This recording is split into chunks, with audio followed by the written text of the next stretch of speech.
तो बच्चों, आज अपन पढ़ेंगे साधारण ब्याज। अब पहली बात तो यह है कि साधारण ब्याज होता क्या है कि जब कोई व्यक्ति किसी महाजन या साहूकार या बैंक से रुपए उधार लेता है तो उसके बदले में उसको कुछ अतिरिक्त धन देना पड़ता है। अब वह अतिरिक्त धन को ही हम ब्याज कहते हैं। अतिरिक्त धन को ही हम ब्याज कहते हैं। तो साधारण ब्याज क्या होता है? साधारण ब्याज जो ब्याज केवल मूलधन पर एक निश्चित अवधि के लिए एक ही दर पर लगाया जाता है उसे साधारण ब्याज कहते हैं। तो आओ आज अपन साधारण ब्याज के बारे में पढ़ेंगे। जैसे किसी व्यक्ति ने 6,000 रुपये 6% वार्षिक दर से 8 माह का साधारण ब्याज क्या होगा? अब साधारण ब्याज का सूत्र है, सूत्र देखो। साधारण ब्याज का सूत्र है मूलधन गुणा दर गुणा समय बटा 100। तो मूलधन कितना आया? 6,000 रुपये। दर कितनी है? 6%। और समय कितना है? यानी 8/12, ये कट गया 2/3। तो 2/3 गुणा 1/100। अब इनको काट लो। 2 जीरो से 2 जीरो कट गई और 3 से 60 कट गए 20 बार।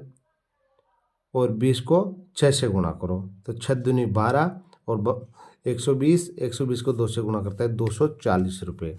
तो 240 रुपये ये हो गए ब्याज। ये क्या हो गए?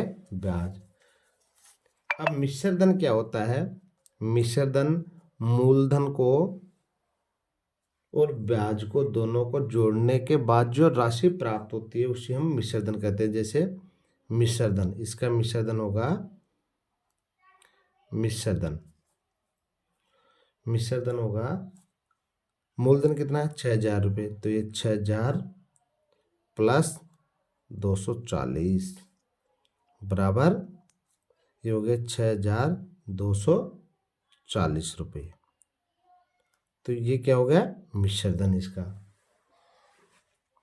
ये क्या हो गया? मिश्र धन। आगे देखो, जैसे दूसरा प्रश्न है कि 2,500 रुपये का, यानी 2,500 का 5% वार्षिक दर से 219 दिन का साधारण ब्याज कितना होगा?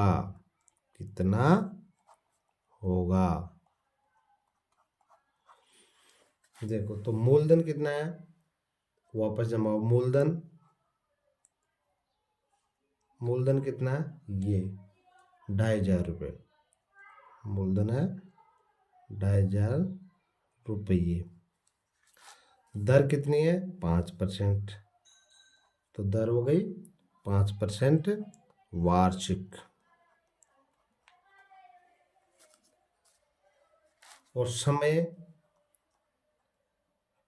219 दिन। तो 219 दिन है तो नीचे कितना आ जाएगा? 365 वर्ष। तो इनको काटेंगे अपन तो 3/5 वर्ष। वापस सूत्र में जमाओ। तो साधारण ब्याज का सूत्र पढ़ा था अपन ने, मूलधन गुणा दर गुणा समय। तो साधारण ब्याज का सूत्र है, तो मूलधन कितना पड़ा?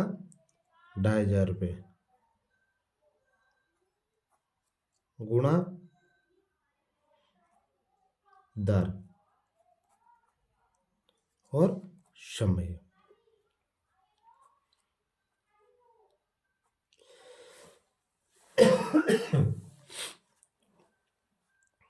इनको 2 जीरो से 2 जीरो कट गई, 5 से 5 कट गए और 75 तो ये 75 क्या हो गए? ब्याज। 75 क्या हो गया? साधारण ब्याज।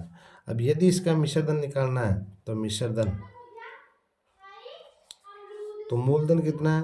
2500 प्लस 75, तो बराबर ये हो जाएगा 2575 रुपये।